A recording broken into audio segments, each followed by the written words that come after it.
எல்லோருக்கும் வணக்கம். நான் தான் உங்களோட ஸ்டெலின். எல்லாரும் எப்படி இருக்கிறீங்க?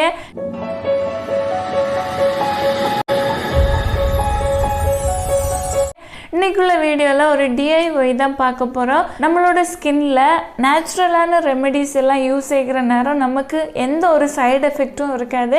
நிறைய பேருக்கு நேச்சுரலான ரெமெடிஸ் தான் பிடிக்கும். அதாவது நம்ம ஷாப்பில் வாங்குகிறோம்ல, எல்லாமே ஏற்கனவே ரெடிமேடாக செஞ்சு வச்சுருப்பாங்க. நம்ம டைரெக்டாக எடுத்து ஸ்கின்ல அப்ளை செய்கிறது மாதிரி இருக்கும். அந்த மாதிரி ப்ராடக்டை விருப்பப்படலை அப்படின்னா நான் சொல்கிற DIY ட்ரை செய்யுங்க. கண்டிப்பாக உங்களுக்கு 100% ஒர்க் ஆகும். உங்களோட ஸ்கின்ல இருக்கிற பிக்மெண்டேஷனை மாற்றுறதுக்கு, ஸ்கின்னு வந்து நல்லா க்ளோவாக ரொம்ப பியூட்டிஃபுல்லாக இருக்கிறதுக்கு நான் சொல்கிற ஃபேஸ் பேக்கை ட்ரை செஞ்சு பாருங்கள். பெஸ்ட்டாக இருக்கும். ஃபேஸ் பேக்கு செய்கிறதுக்கு நமக்கு கஸ்தூரி மஞ்சள் வேணும். கொஞ்சமாக தேவையான அளவு, ஒரு முறை உங்களோட ஸ்கின்னில் அப்ளை செய்கிறதுக்கு எந்த அளவு மஞ்சள் வேணுமோ அந்த அளவு எடுத்துக்கோங்க. அதுக்கு கூட நீங்கள் ரா மில்க் வந்து யூஸ் செய்யணும். அதாவது பால் பார்த்திங்கன்னா நம்ம பாயில் செஞ்ச மில்க்கு கிடையாது. நம்ம வாங்குகிற நேரம் ஃப்ரெஷ்ஷாக மில்க் இருக்கும் பார்த்திங்களா, அந்த மில்க் எடுத்துக்கோங்க. மில்க்கு வந்து எந்த அளவு வேணும் அப்படின்னா நம்ம எடுத்து வச்சிருக்கிற மஞ்சளை மிக்ஸ் செய்கிறதுக்கு ஏற்றபடி போதும். நெக்ஸ்ட்டு அதுக்கு கூட கொஞ்சமாக ஒரு 5 ட்ராப்ஸுக்கு ஹனி சேர்த்துக்குங்க. எல்லாத்தையும் நல்லபடியாக மிக்ஸ் செஞ்சுக்கோங்க. மிக்ஸ் செஞ்சு உங்களோட ஃபேஸ்லேயும் நெக்லேயும் அப்ளை செய்யுங்க. ஒரு 20 மினிட்ஸ் அப்படியே விடுங்க. அதுக்கப்புறமா நார்மலான வாட்டரில் வாஷ் செஞ்சு பாருங்கள்.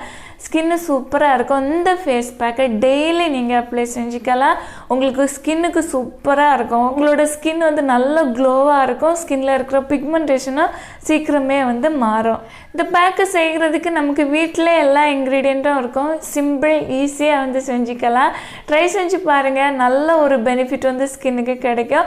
DIYயை பொறுத்த வரைக்கும் ஒரு சிலருக்கெல்லாம் ஒரு யூஸ்லலாம் தெரியாது, கொஞ்சம் டைம் எடுக்கும்.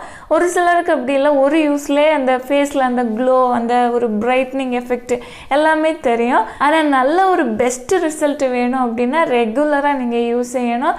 நிறைய பேர் கேட்குற டவுட் என்ன அப்படின்னா, ஒரு ப்ராடக்ட்னாலும் சரி, ஒரு DIYனாலும் சரி, ஃபஸ்ட்டு ஒரு முறை யூஸ் செஞ்சுட்டு அப்படியே விட்டுட்டா நம்மளோட ஸ்கின் அப்படியே பொலிவாக அப்படியே இருக்குமா அப்படின்னு கேட்குறீங்க. ஆனால் நிஜமாக அப்படி கிடையாது. நீங்கள் எவ்வளோ வந்து ஸ்கின்னுக்கு கேர் எடுத்துக்கிட்டே இருக்கிறீங்களோ அவ்வளோ ஸ்கின்னு நல்லா ஆக்கிக்கிட்டே இருக்கும்.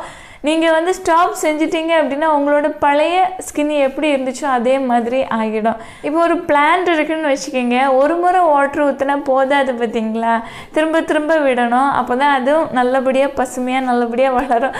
அதே மாதிரி தான் நம்மளோட ஸ்கின்னும் கேர் செஞ்சுட்டே இருக்கணும். அப்போ தான் அதுவும் நல்லதாக இருக்கும். ஓகேவா?